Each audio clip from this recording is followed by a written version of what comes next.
Cette vidéo complète les 2 vidéos que j'ai déjà faites sur le thème de Jésus et de sa divinité, c'est-à-dire le fait qu'il soit Dieu. Si vous ne les avez pas encore regardées, je vous invite à les voir maintenant en cliquant sur le bouton en haut à droite ou bien en cliquant sur le lien dans la description.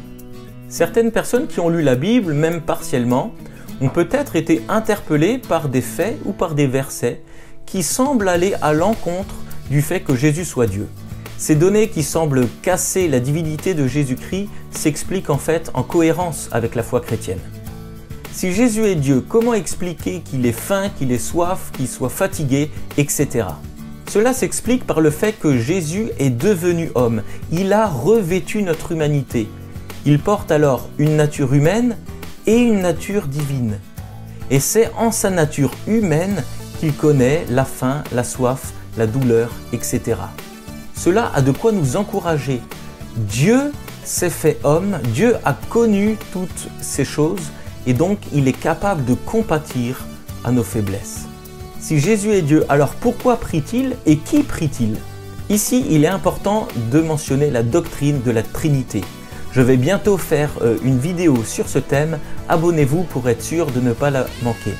Cette doctrine pourrait se résumer ainsi.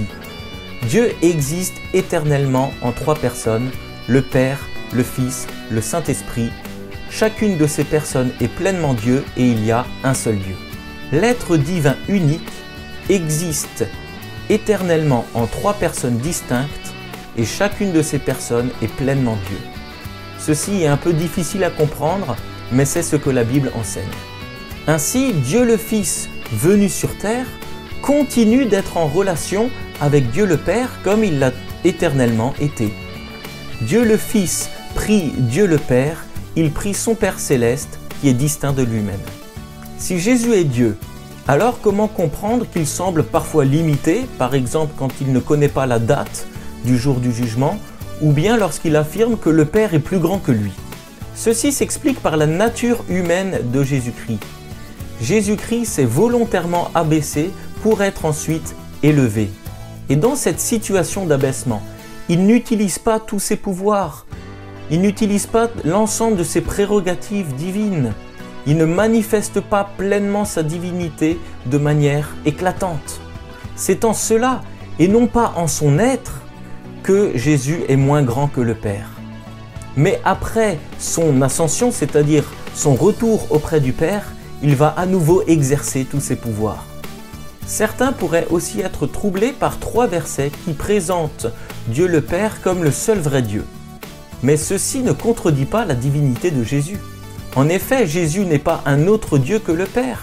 Il est le seul vrai Dieu, tout comme le Père est le seul vrai Dieu et comme le Saint-Esprit est le seul vrai Dieu. Les 3 personnes partagent la seule et même essence divine.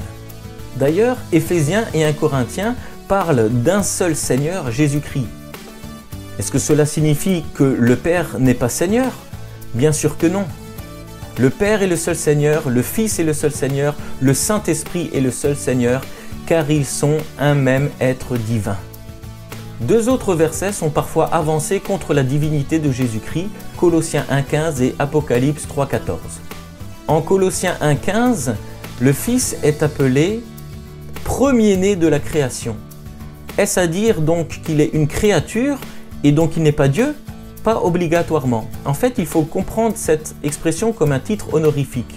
Jésus a les mêmes droits que le Fils aîné. Souvenons-nous qu'à l'époque, le Fils aîné avait le droit à un honneur particulier et avait le droit à la direction de la famille. C'est cela qui est attribué à Jésus dans ce verset. D'ailleurs, le verset qui suit contredit l'interprétation selon laquelle Jésus serait une créature, puisqu'il affirme que tout a été créé en lui et que c'est par lui et pour lui que sont toutes choses. Quant à Apocalypse 3,14, Jésus est désigné comme l'arché en grec de la création.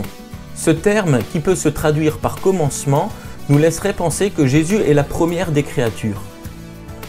Mais ce terme peut aussi se traduire par origine ou principe, de sorte que ce verset signifierait que Jésus est à l'origine de la création. Cela montrerait la participation de Jésus-Christ à l'acte de création.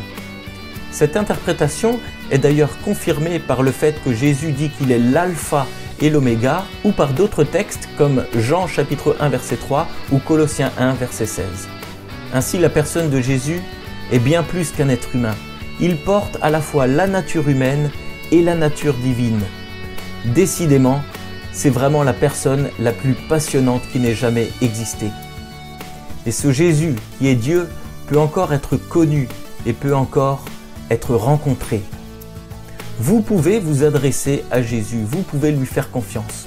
Par exemple, vous pouvez lui dire « Seigneur Jésus, je te demande pardon pour toutes ces années où je t'ai rejeté. J'ai envie de recevoir le pardon et d'être réconcilié avec Dieu.